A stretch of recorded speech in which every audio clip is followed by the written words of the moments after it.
सद्गुरुदेव की जय। एक शब्द में सब कहा, सब ही अर्थ विचार। भजिए निस दिन राम को, तजिए विषय विकार। कबीर साहब ने राम रहीम को एक बताते हुए कहा है कि नित्य अविनाशी चेतन आत्मा राम घट घट में विद्यमान है।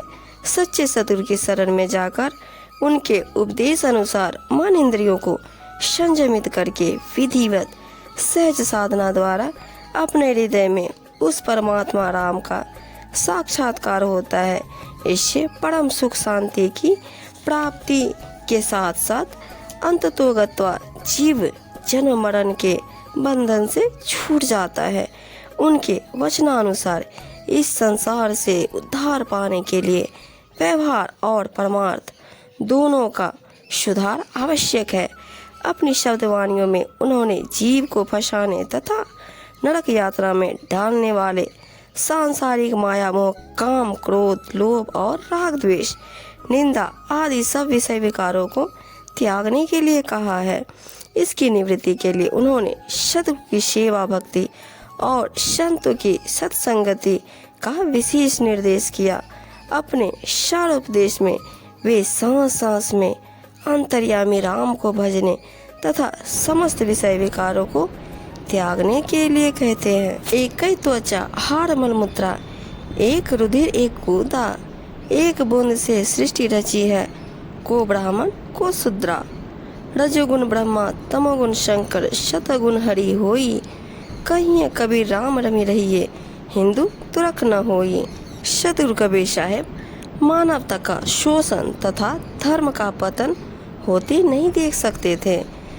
उन्होंने अपने ज्ञान उपदेश द्वारा विशुद्ध मानव धर्म एवं कल्याणमय आध्यात्मिक ज्ञान के विकास का महत्तम कार्य किया। संपूर्ण मानव जाति की भलाई के लिए उन्होंने मानव की एकता, समानता और परस्पर सद्भाव एवं सद्व्यवहार पर विशेष जोर दिया। उन्होंने ऊंच नीच तथा छूत अछूत का भेदभाव सर्वथा गलत बताते हुए समझाया कि प्रत्येक मानव सम आदरणीय है, उसे समान रूप से सुख पाने तथा अपना कल्याण करने का अधिकार है। वे कहते हैं कि कौन ब्राह्मण और कौन शूद्र, सब समान है। यहाँ न तो कोई हिंदू है और न ही कोई मुसलमान। सभी मानव एक जैसे चाम, रक्त तथा मांस का शरीर धारण किए हैं। अतः अपने भीतर के राम में रमे रहो, वही सुखदायी है। सतगुरु कबीर साहेब में इतना प्रतिभावान होना आश्चर्य में डालता है। उनके ज्ञान विवेक की बातों के आगे बड़े बड़े पंडित, मौलवी तथा उनको लोहा मानते थे। ज्ञान पाने के लिए उन्हें गुरु की आवश्यकता नहीं थी, परंतु स्वयं पूर्ण ज्ञानी एवं विवेक संपन्न होकर भी उन्होंने गुरुपाद का गौरव बढ़ाने और लोक मर्यादा निभाने के लिए उस समय के सुप्रसिद्ध विद्वान वैष्णव स्वामी रामानंद को अपना गुरु स्वीकार कर लिया। यद्यपि उनका सत्य ज्ञान एवं ध्यान साधना स्वामी रामानंद की मूर्ति पूजा और नाना कर्मकांड तथा मान्यताओं से भिन्न थी। वे गुरु मर्यादा अनुसार उनके साथ विनम्रता पूर्वक रहे। समय समय पर उन्होंने अनेक ज्ञानावार्ता एवं गुरु भक्ति की स्थिति को प्रयोगात्मक रूप से स्वामी जी के सामने प्रस्तुत किया। इससे स्वामी रामानंद जी उनसे प्रसन्न रहते हुए उन्हें बहुत मानते तथा उनकी प्रशंसा करते थे। ज्यों ज्यों समय बीतता गया त्यों त्यों सतगुरु कबीर साहब निज ज्ञान स्थिति में बढ़ते गए और समस्त जन समाज में छाते गए।